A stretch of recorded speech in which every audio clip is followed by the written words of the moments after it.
To start my sermon with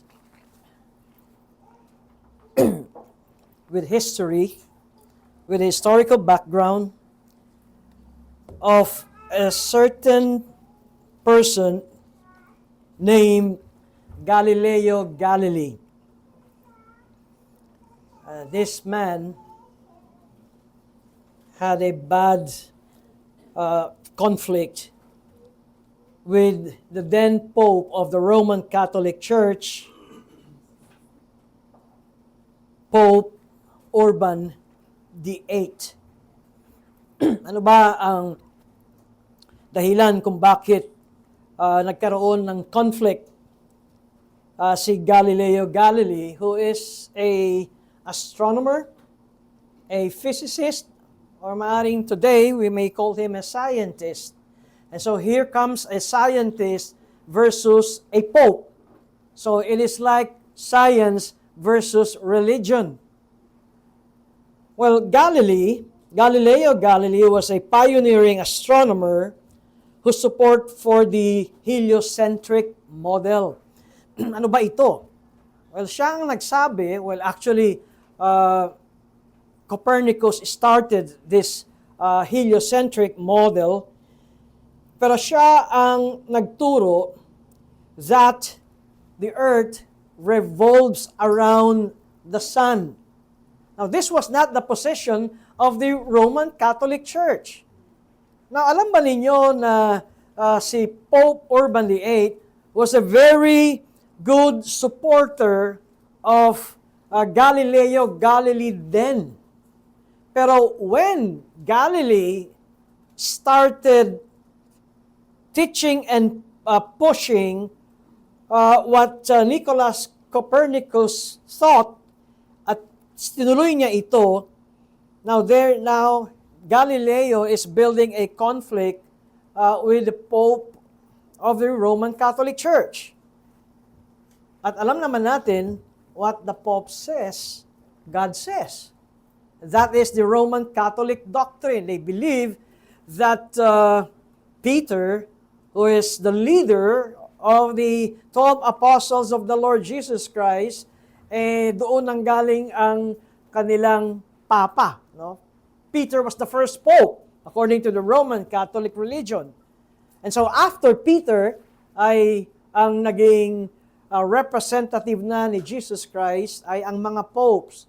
And so, hindi mo pwedeng kontrahin ang Pope. Kasi if you are against the Pope, you are against God. Now, here comes Galileo Galilei. Through his scientific finding, through the help of the telescope, ay sinabi niyang, wait a minute. It is the earth that is revolving around the sun. And now, the teaching of the Pope is being attacked.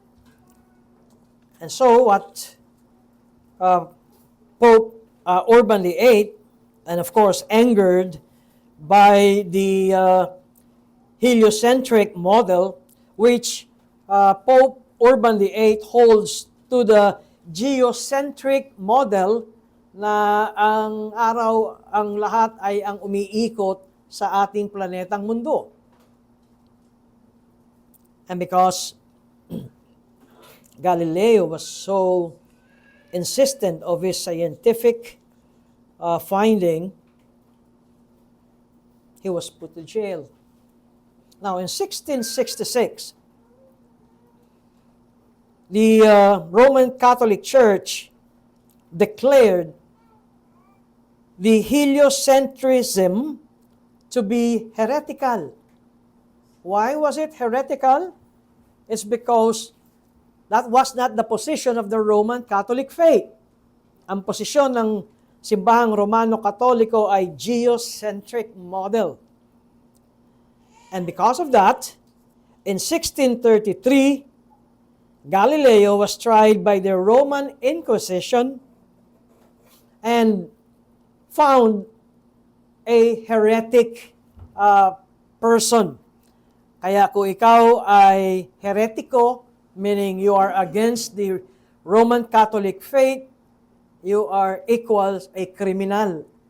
Kaya magmula noon, si Galileo Galilei was put under house arrest hanggang sa siya ay namatay. Now, when Pope John Paul II made a pronouncement, and this pronouncement was 1992, after 350 years. Through the leadership of John Paul II, the Roman Catholic Church acknowledged their error. Nagkakamali rin ng Papa. That's the point. But it took the Roman Catholic Church 350 years. The point here is that it is church or faith versus science. But when JP2 or John Paul II acknowledged their error, now comes the reconciliation of science and faith. At ito ang naging historical episode ng pangyayaring ito. Hindi na magkaaway ang science sa faith as long as science would subject sa sovereignty ng Panginoon. So why am I saying this as my introductory point? Dahil the 10 passages that I'm going to read to you is about a seemingly far-fetched from human mind. Because here, Apostle Paul is teaching about the resurrection of our body. And paano mong maituturo yan? How could a person teach or give this kind of teaching na he himself ay hindi pa niya naranasan ito? And so, saan niya nakuha ang ganitong katuruan? You are teaching or preaching about the resurrection of the dead and the judgment of God, samantalang ikaw ay narito pa sa mundong ito. And this is what Paul wants us to understand when he wrote to the Corinthians, 2 Corinthians chapter 5, verses 1 to 10. Hear the word of the Lord.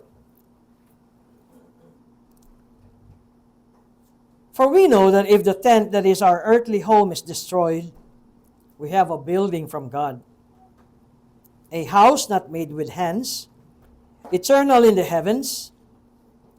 For in this tent we groan, longing to put on our heavenly dwelling, if indeed by putting it on we may not be found naked.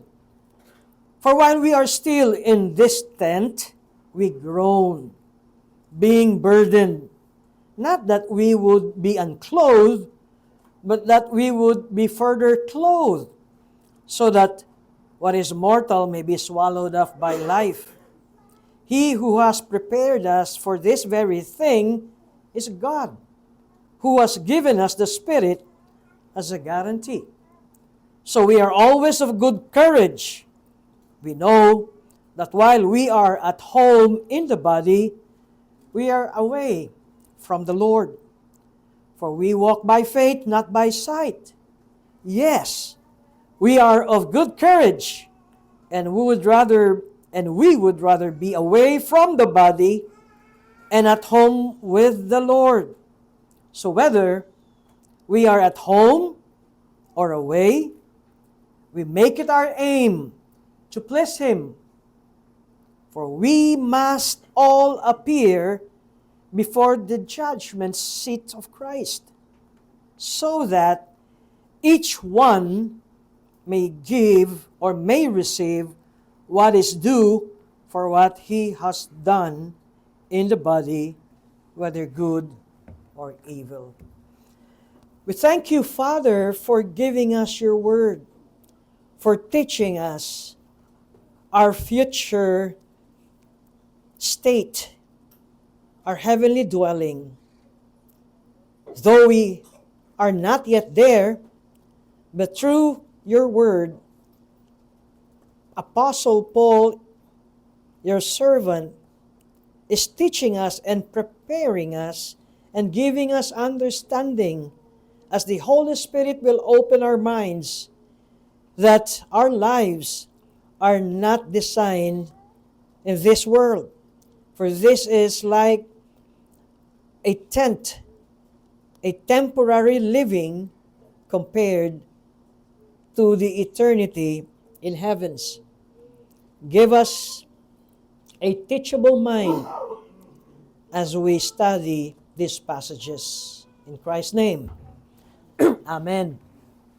Mahirap ito kung ating titignan na pag-uusapan ang isang bagay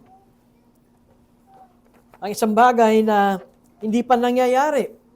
Now, this is the amazing part of the Scripture. How would you believe na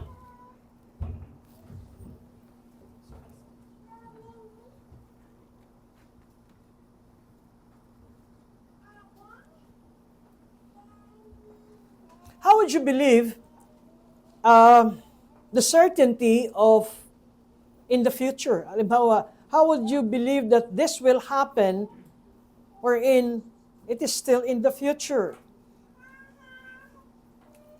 If we are going to go back to how the revelation progresses when Yahweh gave this to our forefathers, like for instance, when Yahweh called out Abram, and Yahweh promised Abram na siya ay magkakaroon ng multitudes of descendants, and his descendants will produce kings, and one of the kings of Abraham's descendant will be a blessing to the whole world.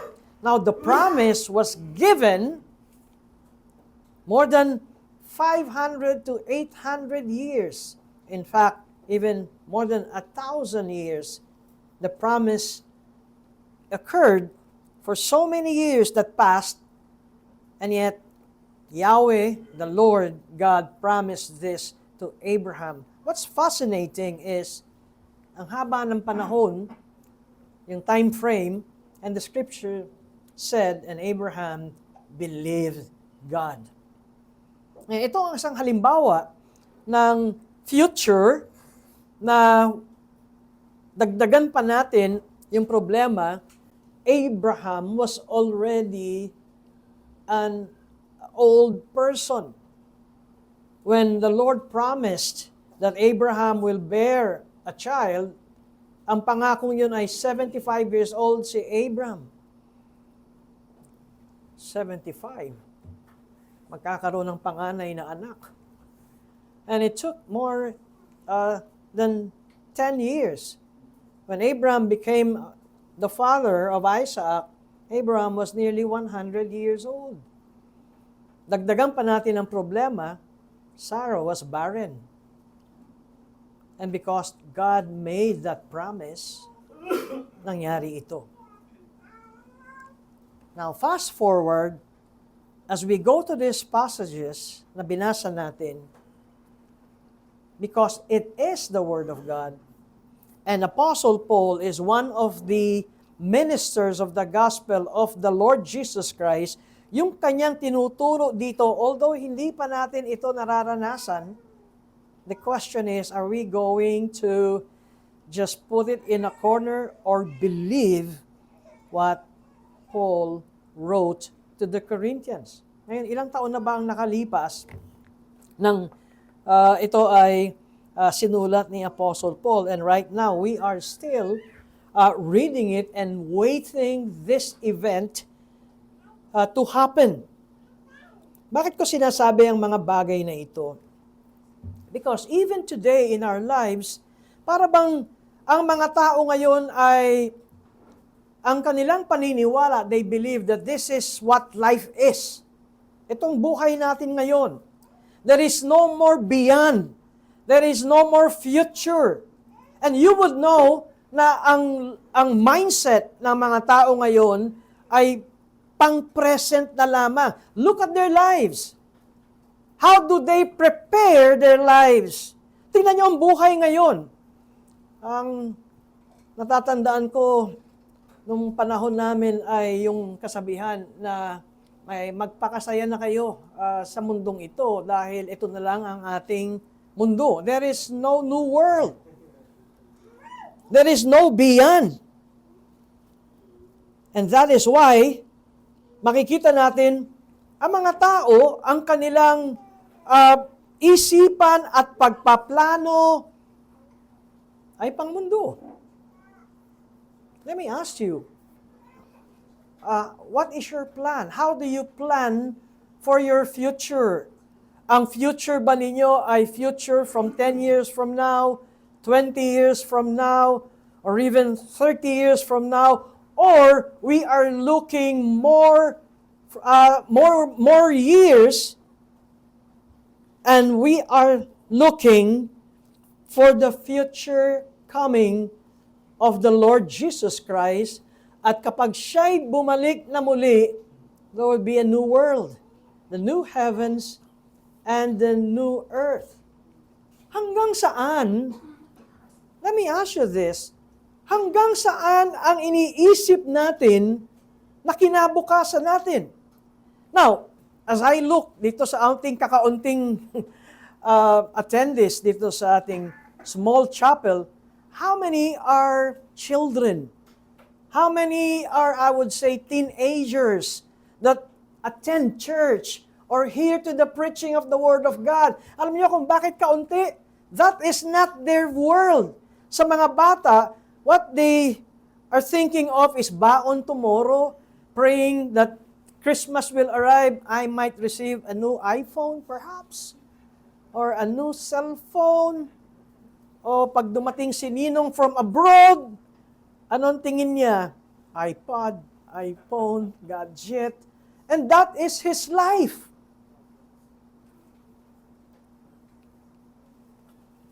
We need to prepare and teach our people, even our children, na there is more than life dito sa mundong ito.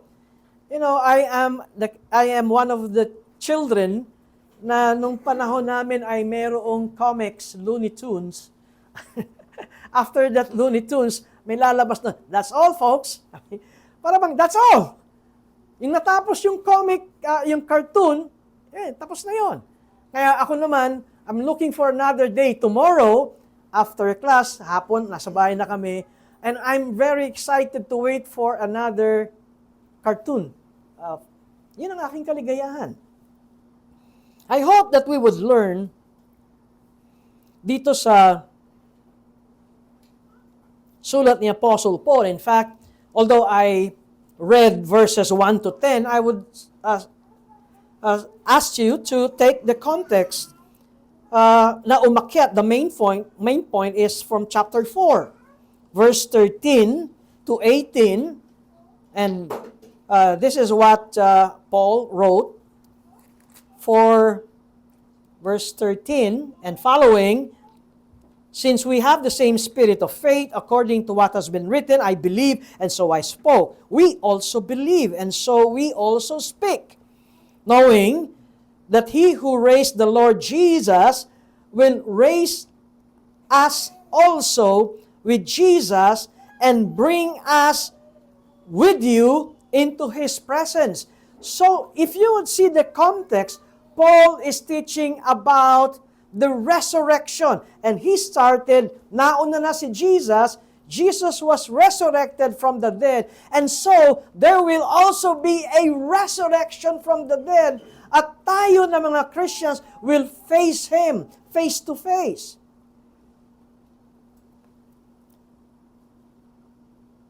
In verse 15 of chapter 4, for it is also for your sake, so that as grace extends to more and more people, it may increase thanksgiving to the glory of God. So we do not lose heart. Ngayon, ano yung nakapagbibigay kay Paul ng encouragement at hindi siya nanlulupaypay? And in the context, it is the coming, it is the future, it is the resurrection of the dead. At kung abutin natin to, it is the resurrection having a resurrected, glorified body. And so we do not lose heart.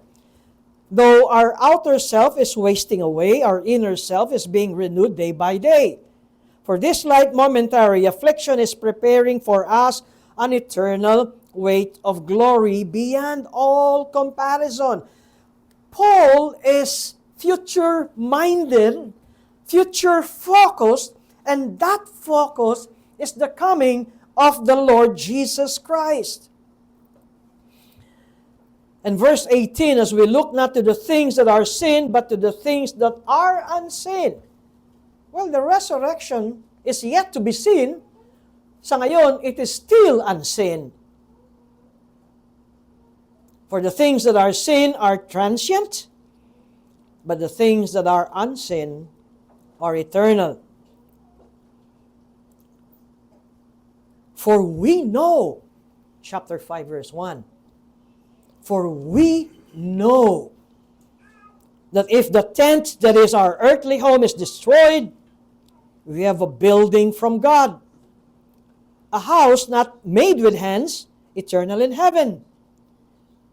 Now, since Paul is a tent maker, ito yung kanyang trabaho, vocation, before the support came or arrived para magpatuloy siya lalo sa missionary gospel unhindered, he knows what a tent is. Tent means temporary. Tent means weakness compared to a building. Now, nung panahon ni Apostle Paul, may mga buildings na naman ng mga habitats, buildings. And so, Paul is comparing a temporary and a permanent. So, this is an issue of temporary and permanent. Now, this is not a literal tent and building, pero it is an illustration kung paano ipinakikita ni Apostle Paul na we Christians, as long as we are in this world, consider yourselves as like a tent. Movable,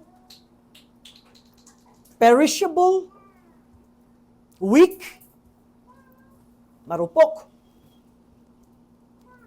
compared to a building.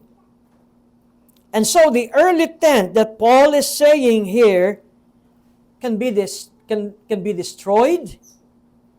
And so our life is perishable.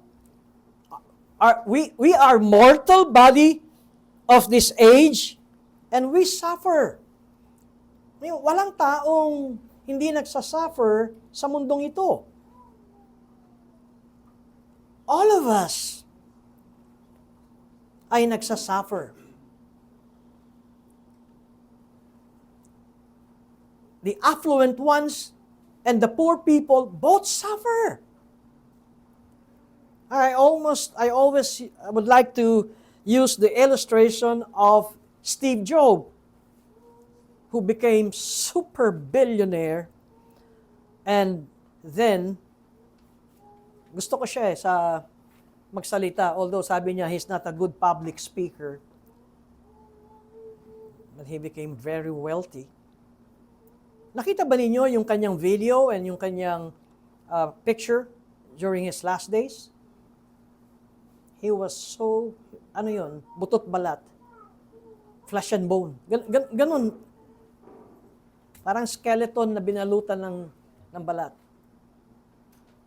A billionaire could not even save or extend his life. And so, Paul is saying, we know that we will suffer, and this is a fact, and we will die. Our life in this world is perishable. It is temporary. Yung nakikita natin, yung sinabi ni Apostle Paul sa verse 18 of chapter 4, for the things that are sin are transient, but the things that are unseen are eternal. And so when Paul said we have a building from God, now this is a metaphor. It is an eternal house in heaven. This is not built by human hands, meaning this is life in the glory. Ito ang buhay natin sa kaluwalhatian of the imperishable resurrection body of the eternal, of the unseen things from now or from our age. Kaya nga't ang tanong natin dito ay saan nakafocus ang ating buhay? Do you work double time so that you plan to have an early retirement and enjoy life? How would you know that you would reach there at that time? How would you know? But one thing is certain, if we are Christians, we will be with the Lord.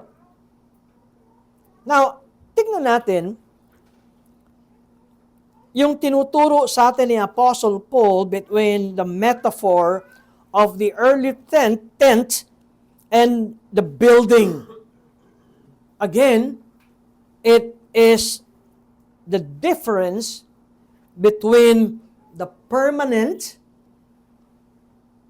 and the not permanent. My point here is that kung panlupa lamang ang iyong ambisyon, mali ang inyong direksyon.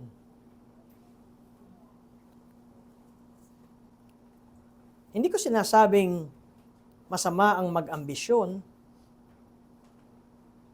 but I would suggest and encourage each one of you, lahat tayo, that our ambition must be focused on the future resurrection when Christ comes. And because of this knowledge, makikita natin ang confidence ni Apostle Paul. So where is Apostle Paul getting the strength? Not sa present, but sa future.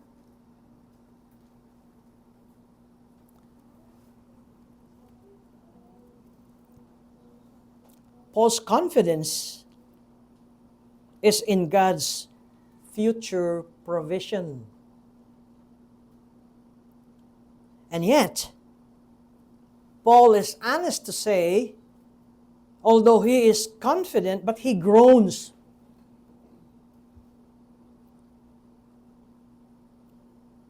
At sabi niya, lahat ng mananampalataya also groan in the midst of this present suffering. But what I would like us to see, ano ba itong idinadaing ni Pablo? Sabi ko nga, inaamin niya that in verse 2, for in this tent we groan. So Paul is saying that in this life, we groan.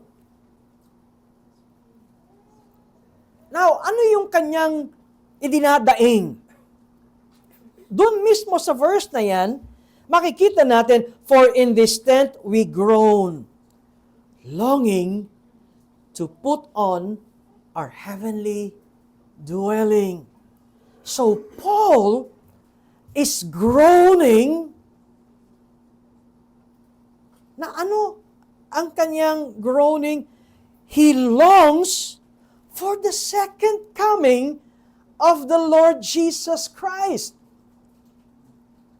Again, let me ask you, Do you long for the second coming?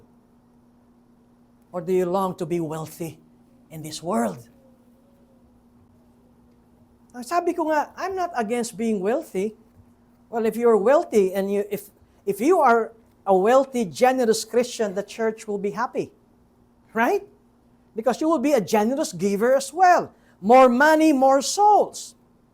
But my point here is that even though the Lord will bless us financially, nasan yung focus natin?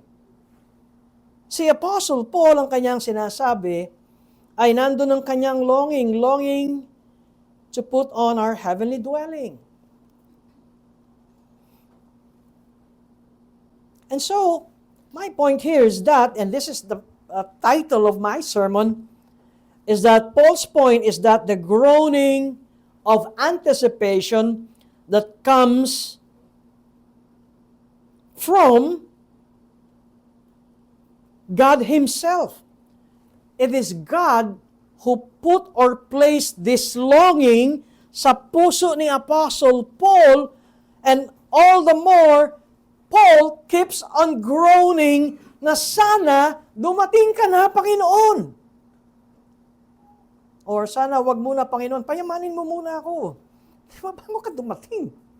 Patikimin mo muna ako ng hasyendang lupain at para naman matulungan ko ang aking nanay, tatay, mga kapatid, mapag-aral ko. Wag muna. Sabi ko nga, alam ba natin yun?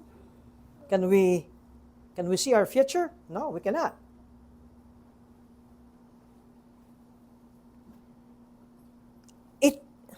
Paul said that it was God that planted this seed of hope in his heart. Yes, it is God.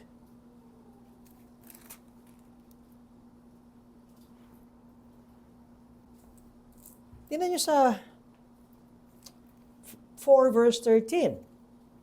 Yung sinimulan ko kanina, since we have the same spirit of faith, according to what has been written, I believe, and so I spoke.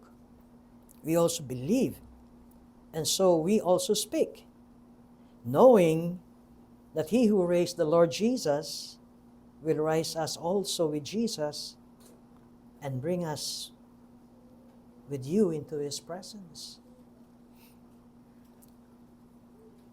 We know, yun yung point ni Apostle Paul, we know this is not a leap into the dark. Alam niyo yun, yung bahala na.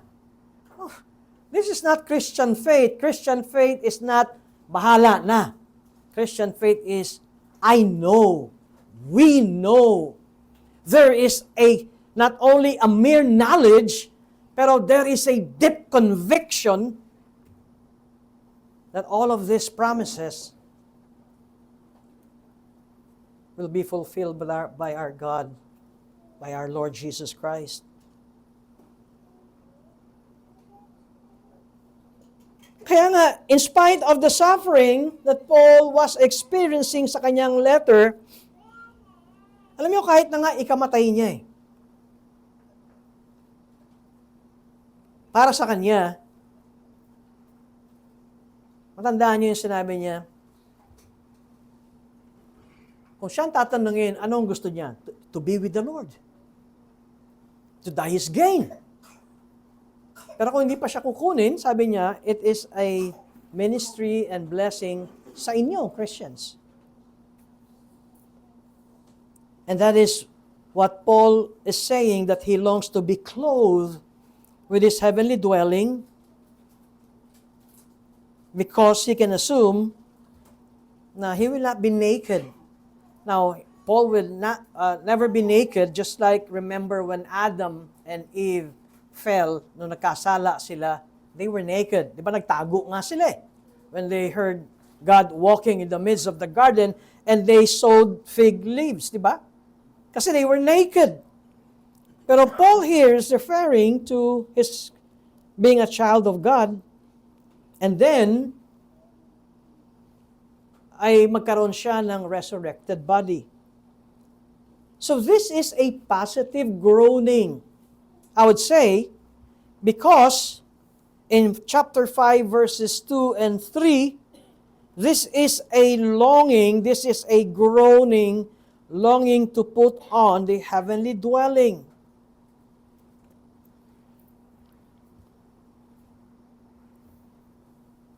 Tingnan nyo sa verse 4 of chapter 5. For while we are still in this tent, while we are still in this body as a Christian, we groan, being burdened, not that we would be unclothed, but that we would be further clothed, so that what is mortal may be swallowed up by life. Paul was longing for the immortality, for the resurrection when Christ returns. Tingnan niyo sa verse 5. He who has prepared us for this very thing is God. Ano yung point ni Apostle Paul? Yung longing for the resurrection, who prepared this? Who put this in Paul's heart and mind? It is God. Dahil ang sabi niya, who has given us the Spirit as guarantee. So we are always good courage. Another question. Do you have this longing? Do you have this longing? Do you long for the second coming of Christ? We groan. Why do we groan? Hindi dahil ang bigat ng problema natin, baon tayo sa utang, pasaway ang mga taong nasa paligid natin. No, we long kasi ang kukompare natin kung ano yung mayroon na mararanasan ang mga Christians compared ngayon. Katulad ni Apostle Paul that is burdened by afflictions, but ang sabi niya, these are only light and momentary afflictions.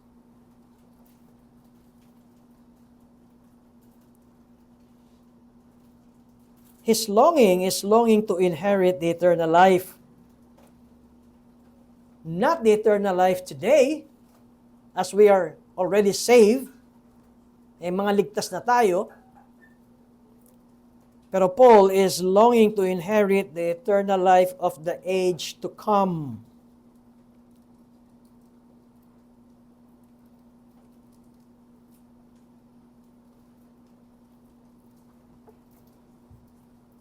And so we are always of good courage.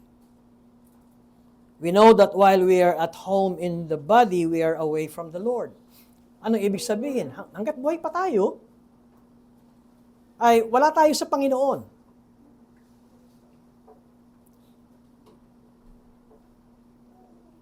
For we walk by faith and not by sight. Yes, we are of good courage. And we would rather be away from the body and at home with the Lord. Nakita ba natin yung point ni Paul? Although Paul had a huge ministry, pero kung tatanungin siya, mas gusto niya makasama ang Panginoon. Haha. Nakita ba ninyo yung ugali ng Kristyano pagka hindi na makahinga? ER! ER! Drive mo ako sa ER! Bakit? Ayoko po mamatay! Not Apostle Paul. Ba't ayaw mo mamatay? Marami pa akong ambisyon eh. Panlupang ambisyon.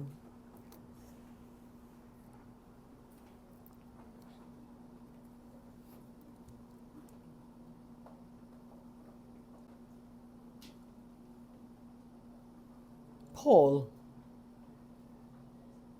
matatanungin mo si Paul, he wanted to be with the Lord.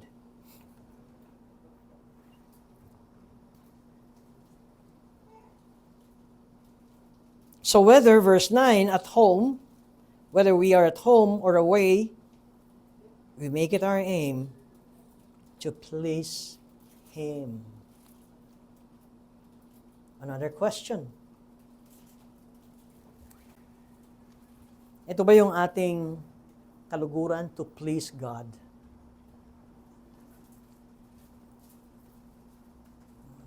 to please your wife, to please your husband, to please your children, to please your employer, to please your pastor, to please your brothers and sisters in Christ. Whenever we are about to make a decision in life, first thing that we need to consider, will my decision please God?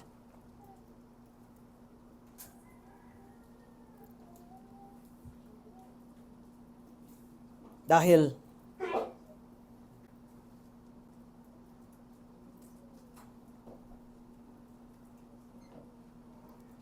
in verse 10, why is this important? Because, sabi ni Paul, for we must all appear before the judgment seat of Christ. Sino yung we? Remember, Paul was writing to the Christians. Paul was writing to the Corinthian church. Yes, unbelievers will stand before the judgment seat of Christ. And so are we. So that each one may receive what is due for what he has done in the body, whether good or evil.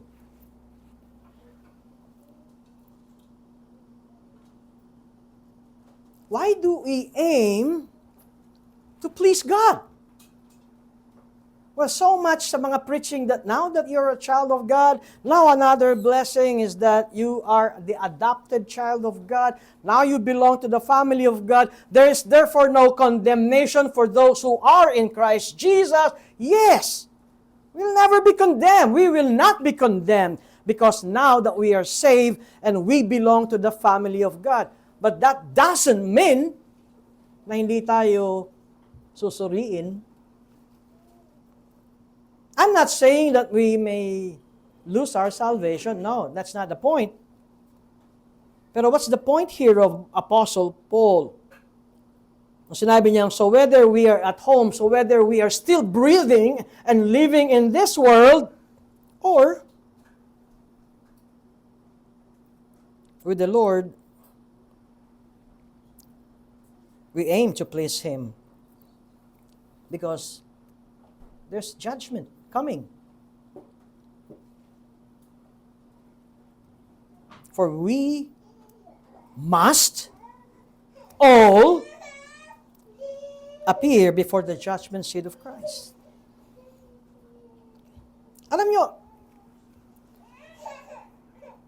natatakot ba kayo kapag nahuhulog kayo sa kasalanan? Let me ask you this. Or you are always bombarded by the promises na no, you will never lose your salvation.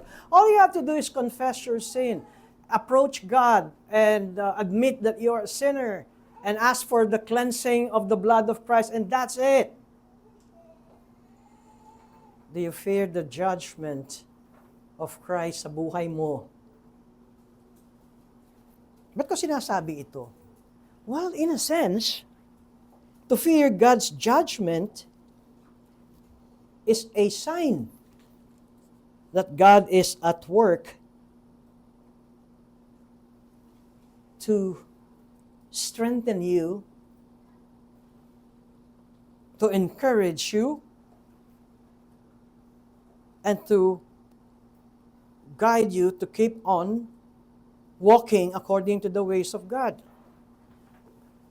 Opo. Pag ikaw ay may takot sa hatol ng Diyos, it is a healthy sign na ikaw ay anak ng Diyos. You know why? Unbelievers do not fear God. Napansin ba ninyo? That's why unbelievers keep on sinning and sinning. Kaya, tingnan niyo ang Pilipinas. Paulit-ulit sabing, ang kapal ng balat, parang buhayang mas makapal. magmamanga. Why do they keep on doing that? Because they do not fear the judgment day of God. Kaya wala silang takot na mamuhay sa kasalanan. At, sige, darating din tayo dyan. Ganon sila. Darating din tayo dyan. Huwag kayong mag-alala. Darating din ako dyan.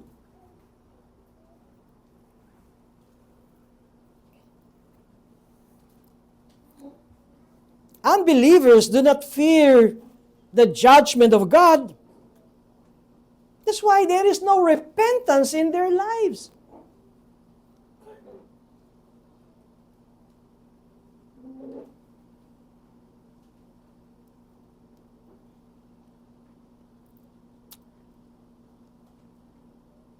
Kung minsan, yung teaching na hindi ka natatayo sa hatol ng Diyos because you're a Christian, pinagbayaran na ng Panginoong Yesus ang kasalanan mo, there is therefore no condemnation for you as a Christian, then ang tanong, who will stand sa judgment day? Ang sagot ay unbelievers. Well, if you read the scripture, nandun din ang mga mananampalataya. In fact, nandun yung sa hanay na isa at sa hanay na isa. Dalawang hanay. It is the hanay of the believers and unbelievers. Pakinggan nyo ito. Kung ang mga anak ng Diyos, if believers will appear before the judgment seat of Christ, so that each one may receive what is due for what he has done in the body, ano pa kaya ang judgment ng mga unbelievers? Well, of course, alam natin,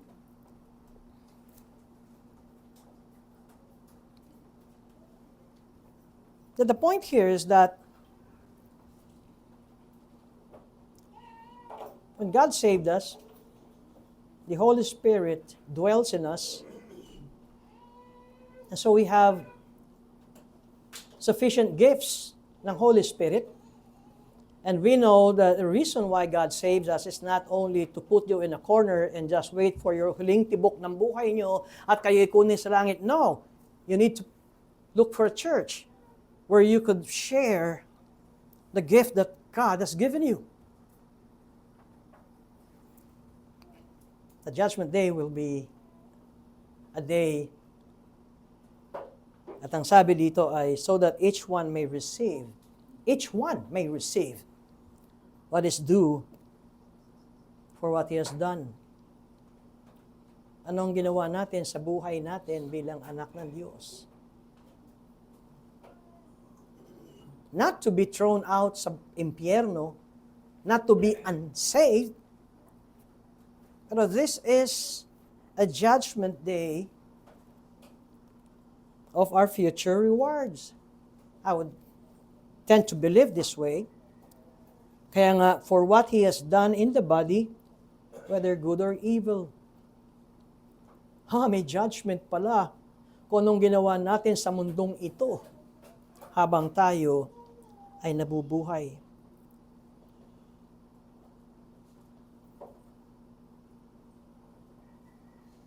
But for us Christians, God has given us the Holy Spirit, di ba? That is in 2 Corinthians chapter 1 verse 22, and who has also put His seal on us and given us His Spirit in our hearts as a guarantee. And so, if we'd like to see the passage here that Paul is developing, makikita natin that he's confident, is longing for the future. And that is a positive groaning on his part. He groans for the future. Nakarinig na ba kayo ng batang daing ng daing, ang tagal ng Pasko, tagal ng Pasko, ang tagal ng Pasko? Ba't ano meron sa Pasko? Presents. Gift. He or she groans. O kaya pag birthday niya at alam niyang maraming darating ng mga bisita, he or she, that little kid, groans. And it is a positive groaning. And another thing is that his burden is to put off the sin and suffering of the present life. And this is the negative groaning, I would say, na naapektuhan pa, nakagagawa pa rin siya ng kasalanan. At naapektuhan siya nito, at gusto niya na itong matanggal.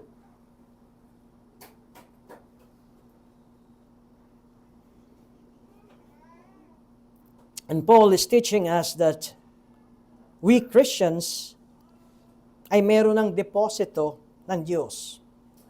And because the Holy Spirit is the guarantee and the deposit, it is just but natural sa atin to long for God's future promises. Kaya, paalala, kung ang buhay mo ay pang pera at pang lupa lang, you are investing on tent. That is impermanence, not permanence. And if we groan because we still commit sin, Paul is saying that the role of the Spirit gives us power. If anyone who is in Christ, he is a new creation.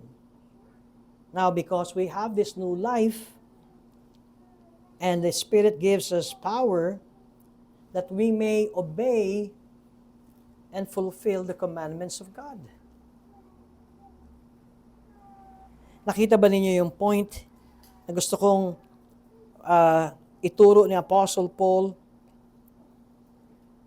That our eschatology, that our future understanding of the things to come is not to find the champion kung anong doctrine ba itong tama. But Paul is teaching us that a right understanding of the future molds our behavior today. So it is more on, sige na nga, biblical theology, eschatology plus ethics. I'm not referring to the old meals, be it pre-meal, be it post-meal, be it a-meal. No, Paul is not saying kung ano yung tamang meal dito. He concerns his interest is about behavior, about ethics. Because Paul knows that his future and our future with God is secure, no matter what takes place in the present, even in the time of our death, secured that we will be with the Lord.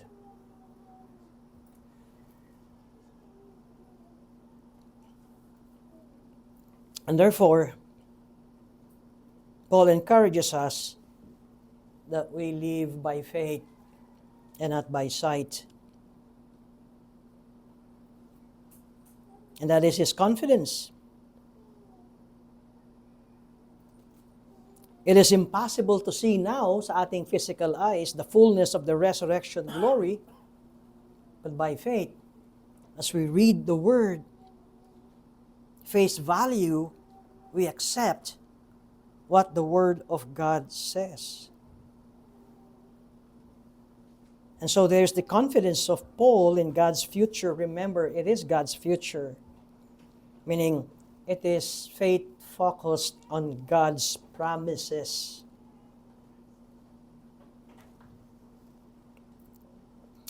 Nakakalungkot na kung merong mga mananampalataya who profess or proclaim that they are Christians, but does not focus on the future of God's promises.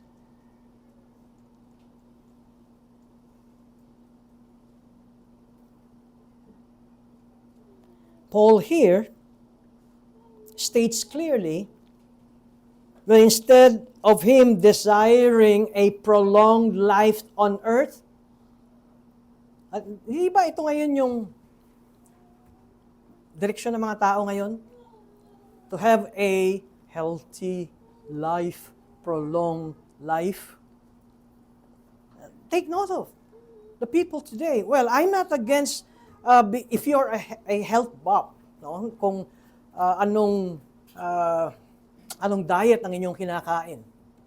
Well, if it's good for you, then praise the Lord. Pero sometimes, the only reason why you enroll yourself dito sa mga diets na ito and all the things that you do, it's so that you will have a prolonged life here on earth. Nakita niyo yung sinabi ni Apostle Paul? To be with the Lord, to die is gain, and to be with the Lord is my desire. And so here, the context of living by faith is being confident that the eternal glory of what is unseen is certain and secure for believers, and that far outweighs any suffering of this world. So that we, the believers, would trade this world for the world to come. We don't know how soon would that be. Pero alam niyo ba yun yung parang kung ikaw ay may kotseng luma, you would trade in your old car sa new car. And so that we believers would be steadfast o talagang maging firm that we are willing to trade our life sa mundong ito for the world to come. And that we aim to please the Lord, not of ourselves. So what makes you tick? What makes you tick? Ano bang dahilan kung bakit pagising mo sa umaga, talagang para tayong mechanical robot? What makes you tick? It is the world to come.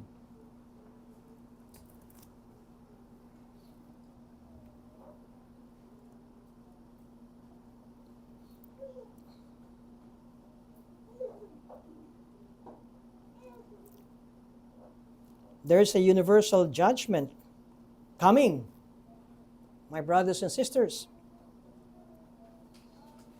All believers will stand before Christ as judge.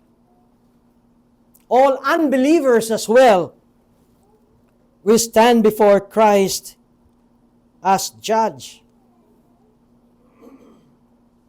Kaya hindi tayo magpapabaya sa buhay natin. It's not because na may takot tayo sa Diyos, but we know, natatayo tayo sa Diyos pagdating ng araw kay Kristo. Ano yung mga pinangako natin dati? Anong mga early days natin as Christians? Are we going to that direction? Our promises that we made with the Lord?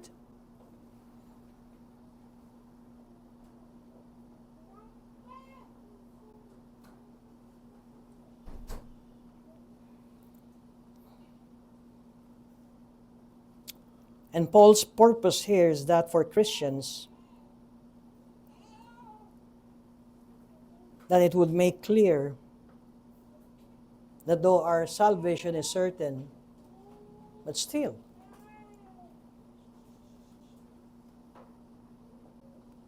we will stand before Him, that each one may receive what is due for what he has done in the body. Now, this is not salvation by works, my friend, but this is if you are saved.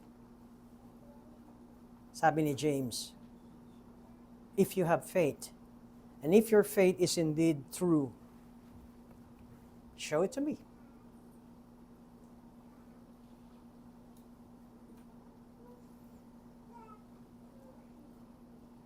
And I pray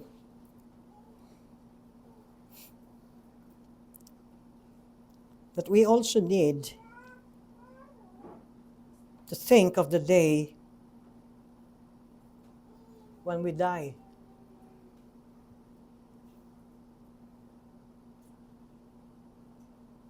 We die, and we will appear before Him.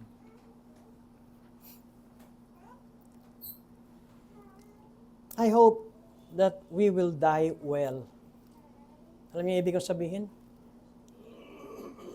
Na kapag dumating yung huling hininga natin, they would hear, "Thou good and faithful servant." Hindi yung lalapit ka kay Kristo, pabalikin niyo uli ako sa mundo. One more chance. Magiging matino na ako. Talagang hindi na ako magiging pasaway na anak ng Diyos.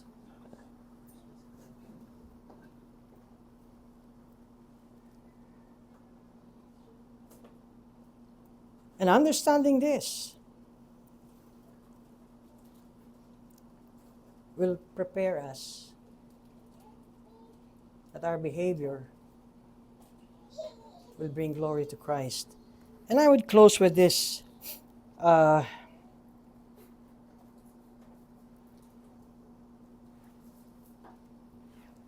October 16. Ano ba ngayon? October 19. So 3 days ago, the death anniversary of 2 Oxford martyrs. October 16, 1555, 470 years ago sa Oxford, ay meron 2 Christians. Of course, they are Reformed Calvinistic Christian, Hugh Latimer and Nicholas Ridley.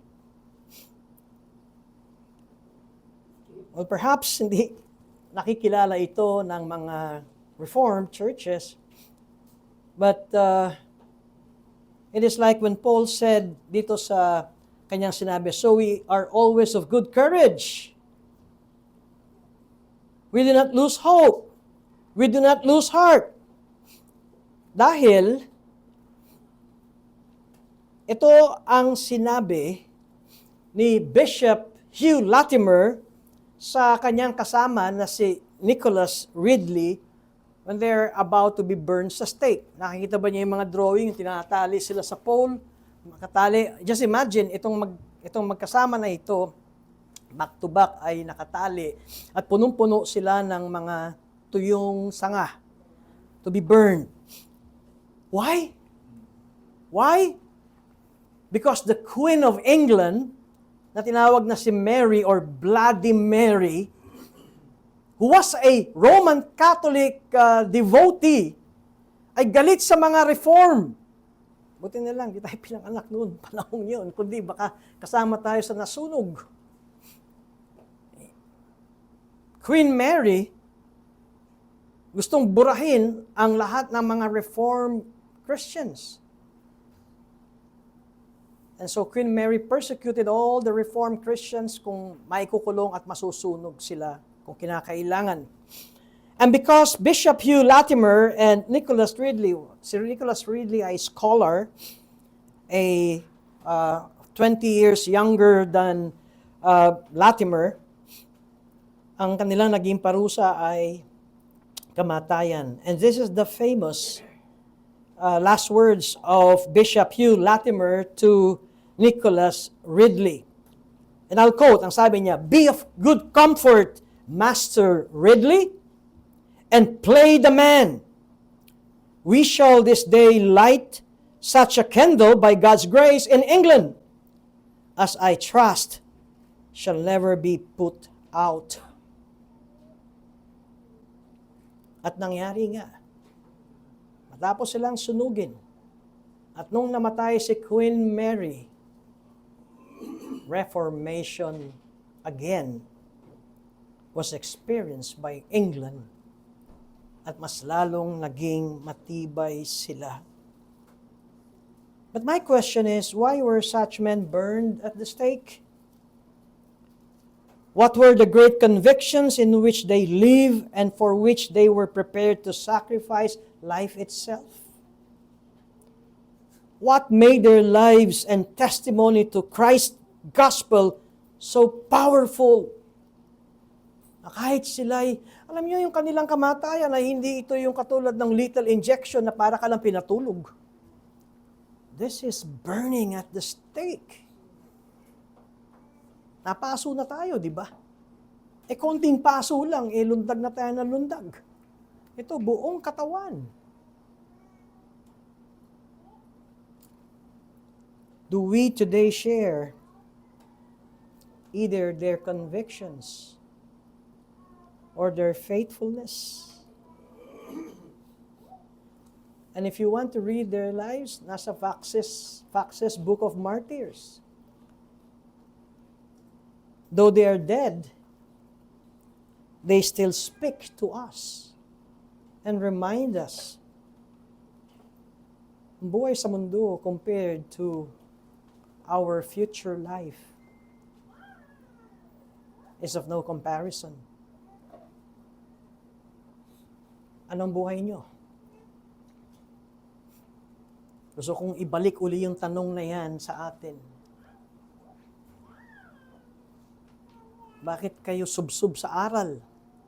Bakit kayo subsub sa trabaho? Bakit kayo subsub sa iba pang mga inyong tinitignang importanteng gawain? Bakit? I hope that it is girded sa eternal weight of glory. Maraming salamat, Panginoon, sa pangangaral na ito na muli kami ay pinapalalahanan of our heavenly dwelling. And we pray that as we celebrate the Lord's Supper this afternoon, that it would awaken our hearts and minds, that when we partake of the bread and wine, you died for us. Not only that we may receive the forgiveness of our sins, but that we will be with you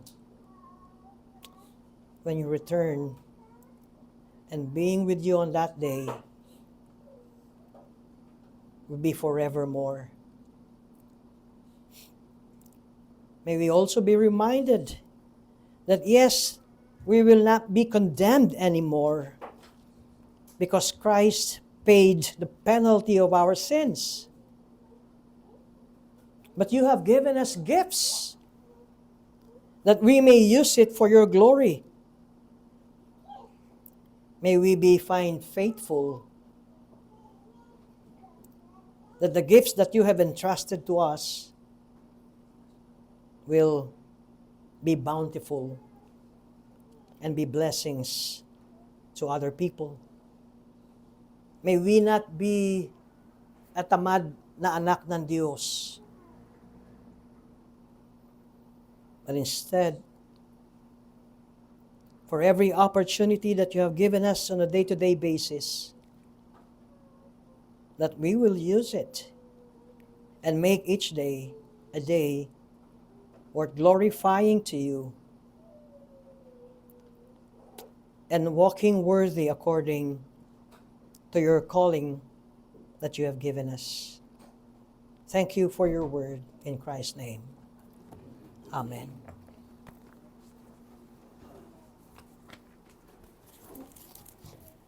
Pagbalay-bulayan naman natin ang narinig na mensahe